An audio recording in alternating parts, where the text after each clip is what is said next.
नाज़रीन अस्सलाम वालेकुम। मैं जाहिद अमीन रिसाइड टुडे में एक मरतबा फिर आपका इस्तकबाल है, स्वागत है, खुशामदीद है। रिसाइड टुडे ने हमेशा शहर के ऐसे लोगों को आगे लाया है जिसने अपनी फील्ड में अपने काम से ना सिर्फ शहर का नाम रोशन किया है बल्कि अपना और अपने समाज का भी नाम रोशन किया है।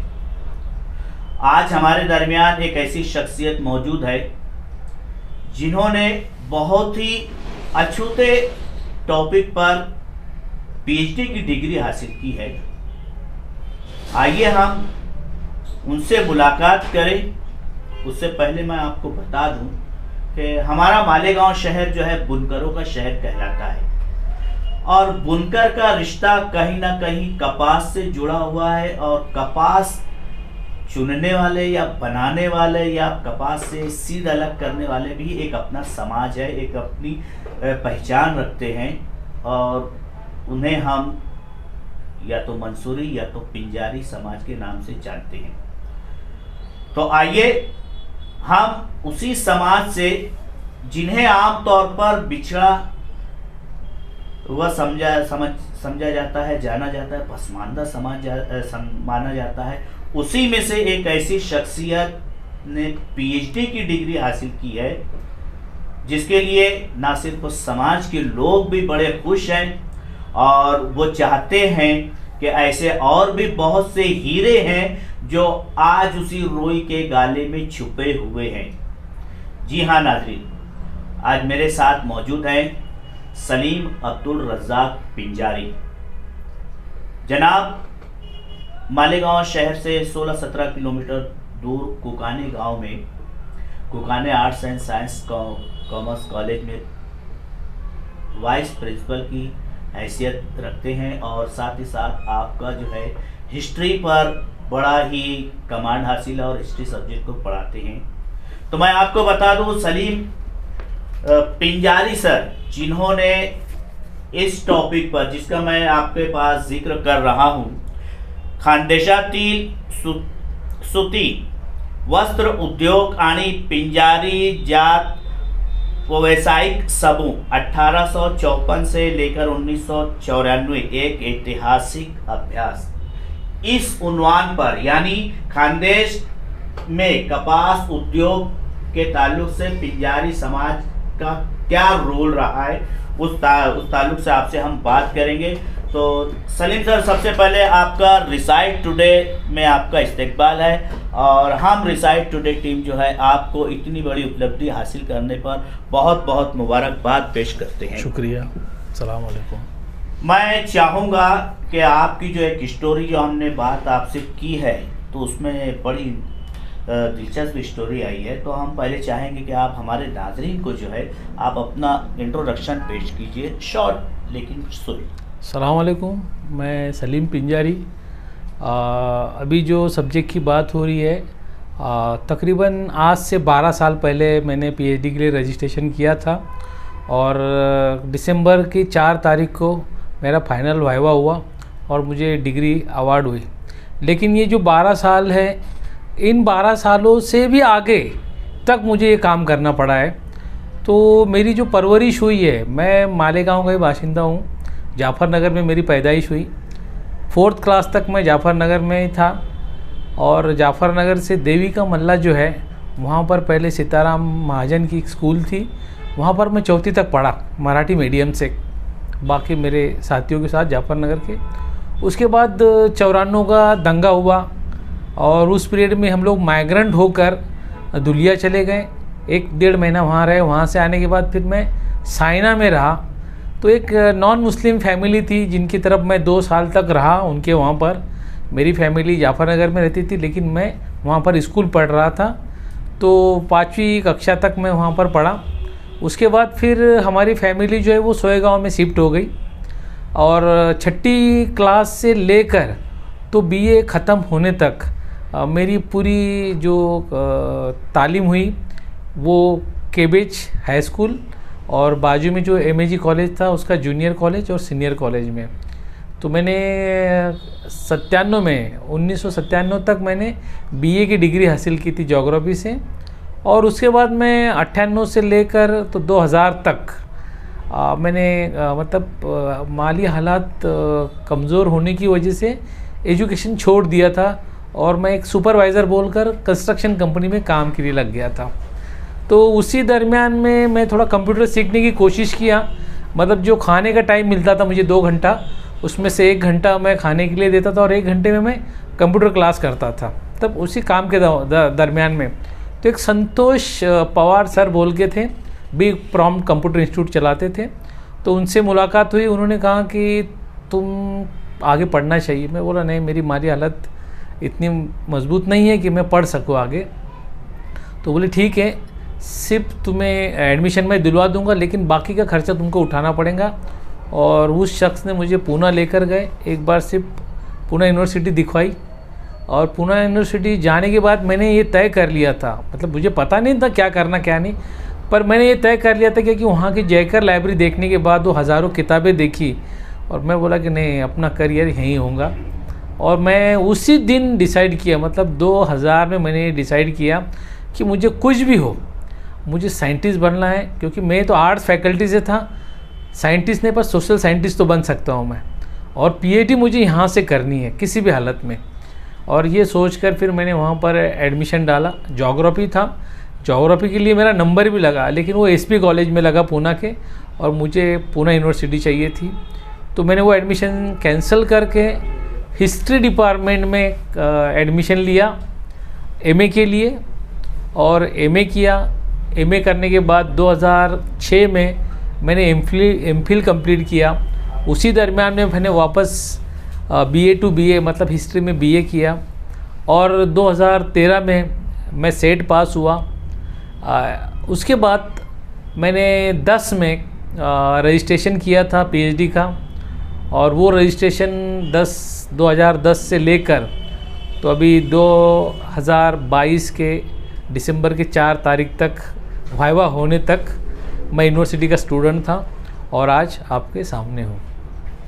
तो नाज़रीन, गरीबी या मुश्किल हालात को आप अपने आगे नहीं आने दिया, उससे लड़कर, उससे भिड़कर अपना जो तालीम हासिल का जो उद्देश्य था, जो मकसद था, उसे आपने पूरा किया। और आज एक ऐसे मौजू पर उन्होंने पीएचडी की डिग्री हासिल की है जो शायद ही किसी ने इस मौजू पर कभी कलम उठाया हो या कदम उठाया हो। तो जनाब, आपने सलीम सर, आपने जो टॉपिक उठाया है खानदेश की कपास सनत और उसमें पिंजारी समाज का कितना हिस्सा, तो आपने इसी टॉपिक को क्यों चुना?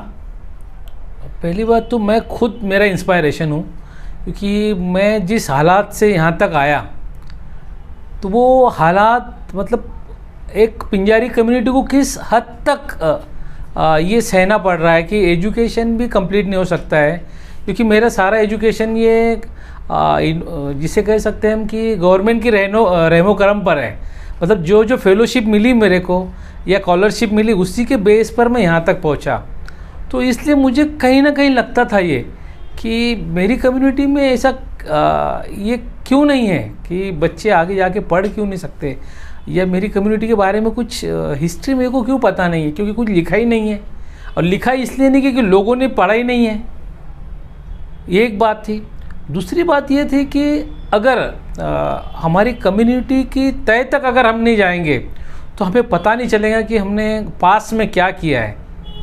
मतलब हमारी तारीख में ये सारे सवालात है कि आज हम यहाँ क्यों हैं, एक बात थी। और दूसरी बात ये थी कि बाकी कम्युनिटी के बारे में काफ़ी डिटेल में लिखा मिलता है। इवन दलित समाज बहुत इंस्पायरेबल समाज है कि उन लोगों ने हज़ारों साल की जो गुलामी थी उसको छोड़कर आज वो इस मुकाम तक पहुँचे हैं। तो मेरे जहन में भी आता था कि हमारे में अंबेडकर क्यों नहीं है।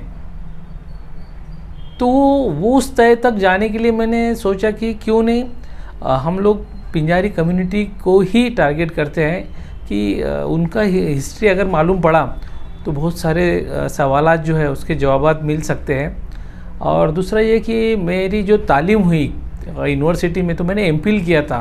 तो एमफिल मैंने हामिद दलवाई पर किया था। तो उसमें मैं एक सोचा कि ये एक समाज सुधारक है और उसकी कम्युनिटी में उसने कुछ काम किया है, तो ऐसे मेरी कम्युनिटी में कुछ लोग हैं क्या, ये ढूंढने की कोशिश की। तो कुछ लोग मिले भी मेरे को, पर इतनी डिटेल में हिस्ट्री नहीं मिली। तो फिर मैंने कम्युनिटी को ही टारगेट किया कि कम्युनिटी की ही हिस्ट्री लिखेंगे, उनका बेस क्या था, वो कल क्या थे और क्यों थे और क्या होना चाहिए जो आज वो है नहीं।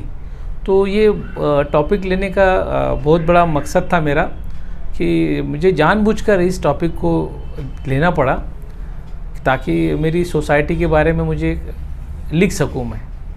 तो ये बहुत अच्छी बात है कि एक इंसान जो है अपने समाज की पूरी मालूमात लेना चाहता है और उसे लेना भी चाहिए, क्योंकि हम अपने समाज की तारीख को भूल नहीं सकते, हम अपने समाज की तारीख को लेकर हम आगे बढ़ सकते हैं। तो सलीम सर, जो आपने ये टॉपिक लिया तो उस दौरान आपने अपने समाज के ताल्लुक से क्या पाया? पहली बात तो ये है कि मैंने कंपैरेटिव थोड़ी स्टडी की है कि मंसूरी कम्युनिटी ये इंडिया की अल्पसंख्यक में सबसे लार्जेस्ट कम्युनिटी है, और इतनी बड़ी कम्युनिटी होने के बाद भी इन लोगों का पॉलिटिकल कोई रहनुमा नहीं है, मतलब लीडर नहीं है। ऐसा कैसे हो सकता है? एक दूसरा है कि बिजनेस में अगर देखा जाए तो ऐसे कोई नाम नहीं मिलते मंसूरी पिंजारी के कि इन लोगों ने इस मुकाम तक इन लोगों ने इतना कुछ हासिल किया है, ऐसा भी कुछ नहीं मिलता। तो इसके रीज़न क्या होंगे? तो एक बात तो पता चली कि एजुकेशन, लैक ऑफ एजुकेशन जिसको बोलते कि एजुकेशन की कमी जो है वो मॉडर्न एजुकेशन जिसको कहते हैं, मतलब इन लोगों के पास ट्रेडिशनल एजुकेशन तो है, कपास बीनने का बराबर है, पर वो उनको वहाँ तक नहीं ले जा सकता। एक बात ये समझ में आई। और दूसरी बात है कि यूनाइटेड नहीं है कम्युनिटी। अगर आप लोग कश्मीर से लेकर तो कन्याकुमारी तक, इधर आप राजस्थान से लेकर तो तमिलनाडु तक भी चले जाएंगे, तो ये लोग यूनाइटेड नहीं है। और ये यूनाइटेड क्यों नहीं है, तो ये मैंने ढूंढने की कोशिश की है मेरे थीसिस में, रिसर्च में। अच्छा, आपने अभी बताया कि अल्पसंख्यक में जो है लार्जेस्ट पार्ट रखता है, तो हमारे हिंदुस्तान में वो किन किन इलाकों में पाए जाते हैं, इसे हम कहाँ पर उन्हें देखेंगे? जनरली अगर हम लोगों ने ब्रिटिश पीरियड के जो गैजेट्स है उसमें कुछ इंफॉर्मेशन हमें मिलती, और कुछ हिंदू टेक्स्ट है उसमें भी इंफॉर्मेशन ऐसी मिलती है कि ये लोग कपास पीना ये इनका मेन ऑक्यूपेशन है, मतलब धंधा है। और उसको जो जो नाम जिस लैंग्वेज में है वो सारे नाम आपको तकरीबन 54 से 60 के दरमियान में नाम है पिंजारी कम्युनिटी के। जैसे अगर पिंजारी ये बेसिक वर्ड है, पिंजे वाला, कपास पिंजे वाला वो पिंजारी बराबर है। दूसरा है कि ऊपर से अगर हम नॉर्थ से शुरू करते हैं तो वहाँ पर धुनिया मतलब कपास धुनने वाला, बहना एक नाम आता है दूसरा। उसके बाद कुछ लोग मंसूरी लगाते हैं इधर। उसके बाद आप राजस्थान में अगर जाएंगे तो उन लोगों को पिंजारा कहा जाता है, पिंजारा या पिंजर कहा जाता है। पंजाब में भी पिंजारा ही कहा जाता है। आप थोड़ा आगे चलते हैं, गुजरात में अगर जाएंगे तो इनको पिंजारा कहा जाता है, और दूसरा मंसूरी। उसके बाद अगर आप लोग महाराष्ट्र में आते हैं तो महाराष्ट्र में जनरली 2-3 नाम आते हैं। एक होता है पिंजारा, दूसरा मंसूरी, और तीसरा जो है सोलापुर, पश्चिम महाराष्ट्र जो है सोलापुर, कर्नाटका, पूना साइड में उनको नद्दाफ कहा जाता है। आंध्रा में अगर आप जाएंगे तो उनको नूरबाश, नद्दाफ, लद्दाफ, या फिर थोड़ा सा तेलंगाना साइड में अगर आप जाते हैं तो धुड़ेकुला कहा जाता है। अब धुड़ेकुला ये तमिल वर्ड है, एक्चुअल में नीचे तक आपको तमिलनाडु तक मिलता है। और धुड़ेकुला का मतलब ये होता है कपास धुनने वाला, मतलब पिंजारी होता है। और भी कुछ बहुत सारे नाम हैं ऐसे, जैसे आप थोड़ा वेरिएशन हर स्टेट वाइज इसमें दिखाई देता है। तो ऐसे तकरीबन 54 से 60 नाम, अलग अलग नाम जो है ये इस कम्युनिटी को दिए गए हैं। तो नाज़रीन, सलीम सर ने जो हिस्ट्री टॉपिक लेकर चलते हैं, बहुत ही बेहतरीन बात बताई है कि मंसूरी समाज जो है शुमाल से लेकर जुनूब तक, मशरिक से लेकर मगरिब तक हर रियासत में फैले हुए हैं, और हर रियासत में जो है अलग अलग नामों से पहचाना जाता है। और मेरे लिए भी एक ये बात है कि मंसूरी समाज को, पिंजारी समाज को और कौन कौन से नाम से जाना जाता है, अभी अभी आपने बताया, इसके लिए मैं आपका भी शुक्रगुजार हूँ कि मेरे ये नॉलेज में आएगी कि मंसूरी समाज की में भी और क्या क्या नाम से पुकारा जाता है। सर जी, आपने अब तक जो भी बताया बहुत ही बढ़िया बात बताए हैं। अब आप बताइए, अब आपने जब पीएचडी करने के बाद अपने समाज की पूरी शक्ल आ गई आपके सामने, अब आप अपने समाज के लिए क्या करना चाहते हैं? एक स्टेटमेंट है अम्बेडकर साहब का कि जब तक तुम रूलिंग पार्टी नहीं बनेंगे, अच्छा, मतलब राज करने वाली सोसाइटी नहीं बनेंगे, तब तक लोग तुमको फॉलो नहीं करेंगे। अब ये सीधा सीधा इसका मतलब पॉलिटिकल पार्टी शुरू करो ऐसा नहीं है। इसका मतलब होता है कि पावर स्ट्रक्चर जो होता है उसमें तुम कहाँ पर हो, और ये होना, जैसे दलित समाज ने बता दिया अम्बेडकर को फॉलो करके कि हम लोग कुछ हैसियत रखते हैं, और वो हैसियत का बेस क्या है? एजुकेशन है। और मुझे भी लगता है कि मंसूरी समाज को अगर वहाँ तक जाना है तो एजुकेशन मस्ट है। एजुकेशन के बेस पर ही हम वहाँ तक पहुँच सकते हैं। और इसके लिए मुझे लगता है कि कम्युनिटी में जितने भी अलग अलग अदारे हैं, उन अदारों ने एफर्ट्स लेकर एजुकेशन के बारे में थोड़ा जागरूक होना चाहिए। और मुझे लगता है यहाँ तक कि हर बच्चा, कैसा है कि हम मुस्लिम कम्युनिटी में आजकल, जैसे मैं मालेगांव से बिलोंग करता हूँ, तो लड़कियाँ बहुत पढ़ रही है हमारी, मतलब बीए तक चली जाती है, लेकिन लड़के 9-10 के बाद ड्रॉप आउट हो जाते हैं और काम धंधे में लग जाते हैं। और बाद में शादी ब्याह होने के बाद उन्हें पता चलता कि अरे हमने बहुत बड़ी गलती करी, एजुकेशन बीच में छोड़ना नहीं चाहिए था।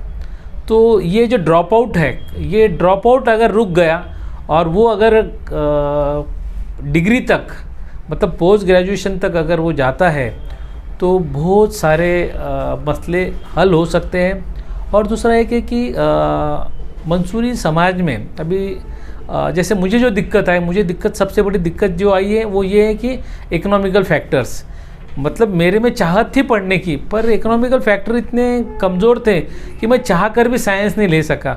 मैं चाह कर भी टेक्निकल फील्ड में इंजीनियर बनना था मेरे को, नहीं जा सका मैं। तो ये कमी क्यों आई?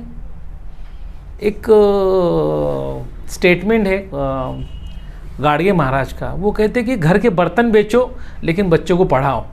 तो मैं बोलता हूँ घर के बर्तन तो बेचने की ज़रूरत नहीं है, पर इतना कमाओ कि बच्चों को कम से कम वहाँ तक पढ़ा सके। और उस सोच के साथ अगर सब मिल के अगर काम करते हैं तो यकीनन हम वहाँ तक पहुँच सकते हैं। और दूसरा एक है कि जैसे गाड़गे महाराज ने जो कहा है, तो ये एक्सपीरियंस के बेस पर कहा है। तो हमारे पहली प्रायोरिटी जो है वो एजुकेशन होनी चाहिए। बाकी की चीज़ें सेकेंडरी लेवल पे भी आएंगी तो कोई इतना बिगड़ता नहीं है।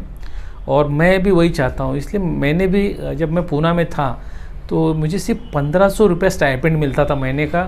उस 1500 रुपये में मैं मेरा खर्चा भी निकालता था। उसके बाद एक भांजी थी, उसको 10वीं तक मैंने पढ़ाया पूना में। भतीजा था, उसको 10वीं तक पढ़ाया मैंने उसी खर्चे से। तो ये पॉसिबल है, मुझे ऐसा लगता कि मैं कर सकता हूँ तो बाकी लोग भी कर सकते हैं। तो ये बहुत ज़रूरी है। तो सलीम सर जो है ना सिर्फ अपनी हिस्ट्री के ज़रिए आपको ये पैगाम भी दे रहे हैं कि चाहे हालात कैसे भी हो, लेकिन तालीम को अगर हम अव्वलियत देंगे, फर्स्ट देंगे दर्जा, तो यकीनन हम क्या, हमारे बच्चे और हमारे आने वाली नस्ल भी तालीम को हासिल करते हुए ज़रूर आगे बढ़ेगी। सर जी, आपकी जो हिस्ट्री है, आपका जो इतिहास है, वो बहुत ही लाजवाब है और हमारे नाज़रीन के लिए भी यकीनन वो सबक आमेज़ भी है। तो मैं चाहूँगा कि कुछ ऐसा पैगाम आप हमारे ऑडियंस को दें कि जिसकी वजह से वो भी जो है तालीम की तरफ आगे आए, और जो ड्रॉप आउट का मसला होता है वो किसी न किसी तरह, चाहे अगर आपके बयान से, आपकी तकरीर से, आपके स्टेटमेंट से अगर एक बंदा भी अगर आगे बढ़ता है तो ये आपकी कामयाबी, ये हमारे रिसाइट टुडे की कामयाबी। तो मैं ऐसा चाहूँगा कि एक कोई ऐसा मैसेज अपने पेरेंट्स को दे कि वो तालीम में कभी ड्रॉप आउट का मसला ना आए। तो हमारे नाज़रीन, हमारे ऑडियंस को कोई एक ऐसा पैगाम दे। हाँ, देखो हमारे नबी ने कहा है कि तालीम के लिए चाइना तक जाओ। मतलब इसका मतलब चाइना तक जाना मतलब चाइना नहीं जाना है, तो इतने दूर तक जाना है कि हिमालय पार करके आपको भी जाना पड़े तो भी तालीम के लिए जाओ। तो ये किस लिए कहा है कि उन्हें भी पता था कि मेरी आने वाली कौम जो है वो सिर्फ तालीम के बलबूते पे ही टिक सकती है। और तालीम ही ऐसा हथियार है। एक तर्क तीर्थ लक्ष्मण शास्त्री बोल के थे, जो प्रेस के फादर माने जाते हैं। तो उन्होंने कहा था कि पढ़ने लिखने के बाद इंसान जो है शेर की तरह गुर्राएगा। और महात्मा फुले ने भी यही कहा था कि अगर तुम्हें गुर्राना है, शेर की तरह बनना है, तो तुम्हें एजुकेशन लेना ही पड़ेगा। और ये जो मसले रहते, मुझे लगता है, मैं जहाँ तक समझता हूँ कि ये मसले इतने पावरफुल नहीं होते कि जितने हम लोग समझते हैं, क्योंकि मैं भी उसी से गुजरा हूँ।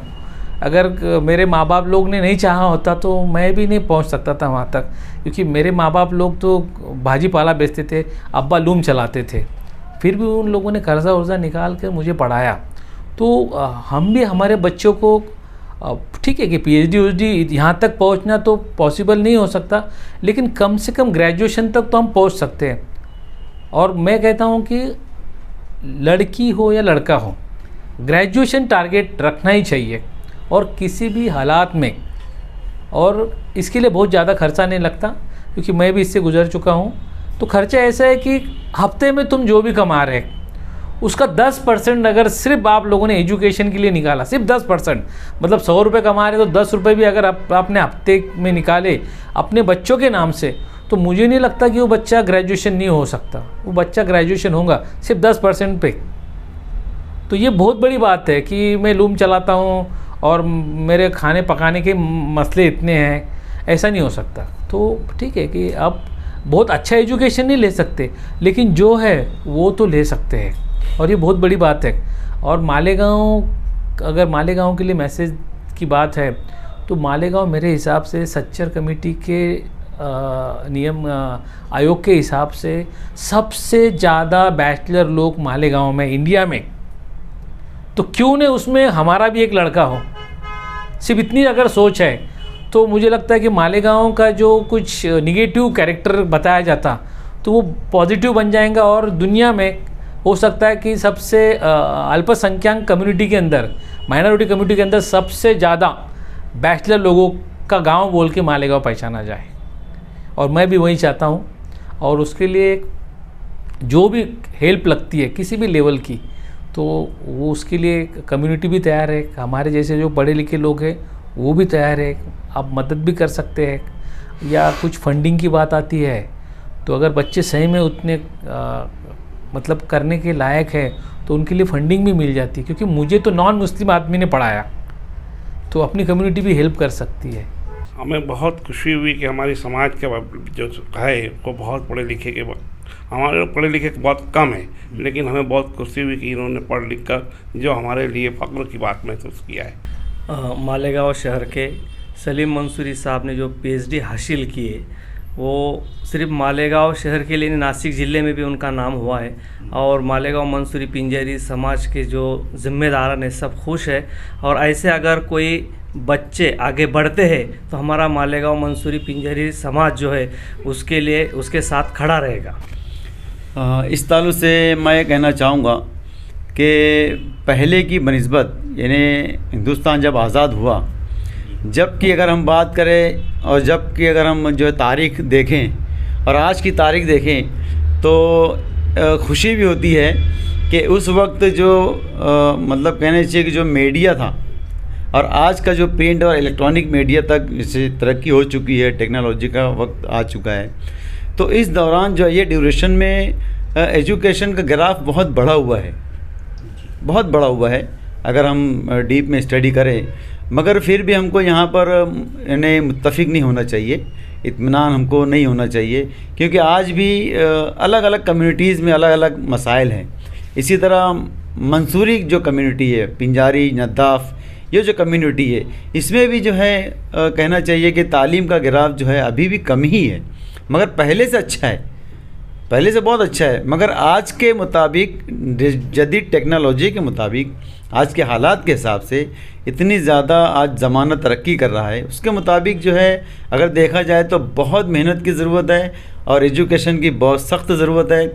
इसी को सामने रखकर जो है मालेगांव मंसूरी पिंजारी नद्दाफ़ जो एसोसिएशन है मालेगांव की, हम लोगों ने इस पर जो है काम करना शुरू कर दिया। अल्हम्दुलिल्लाह इस पर जो है प्लानिंग भी चल रही है अभी हम लोग ने जो है मालेगांव शहर में ब्लॉक कमेटीज़ जो है हम लोग बना रहे हैं, ये उसी की तरफ एक कदम है कि अलग अलग ब्लॉक कमेटीज़ बनाने के बाद जो है हम जो है ब्लॉक वाइज जो स्टडी करेंगे कि भाई किस इलाके में कितने बच्चे स्कूल जाते हैं, कितने बच्चे मदरसा जाते हैं, कितने नहीं जाते हैं।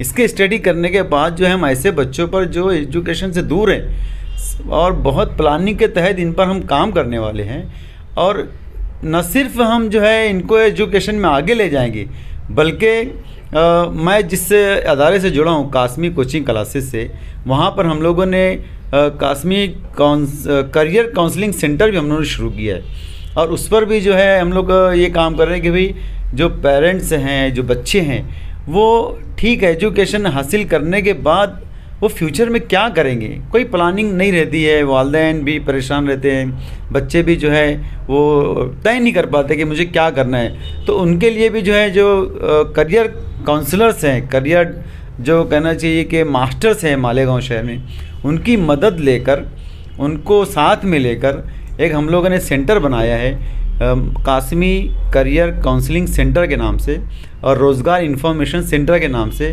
तो इसमें हम लोग ये करने वाले हैं, ये प्लानिंग है कि भाई जो बच्चे हैं एजुकेशन लेने के बाद इनके करियर के ताल्लुक से जो है काम किया जाए। कुछ बच्चे ऐसे होते हैं जो सिर्फ 12वीं तक पढ़कर जो है काम धंधे से लग जाते हैं, तो क्यों ना 10वीं और 12वीं के बाद जो गवर्नमेंट की स्कीम है, स्किल डेवलपमेंट जो स्कीम गवर्नमेंट चला रही है, तो क्यों ना उसकी मदद से ऐसे बच्चों को जो है आगे लेके जाया जाए, उनके अंदर स्किल पैदा की जाए। और उसके लिए अल्हम्दुलिल्लाह बहुत कहना चाहिए कि काम चल रहा है, और उम्मीद है कि आने वाले दिनों में जो है इसका नतीजा हमारे सामने मज़बूत अंदाज में आएगा।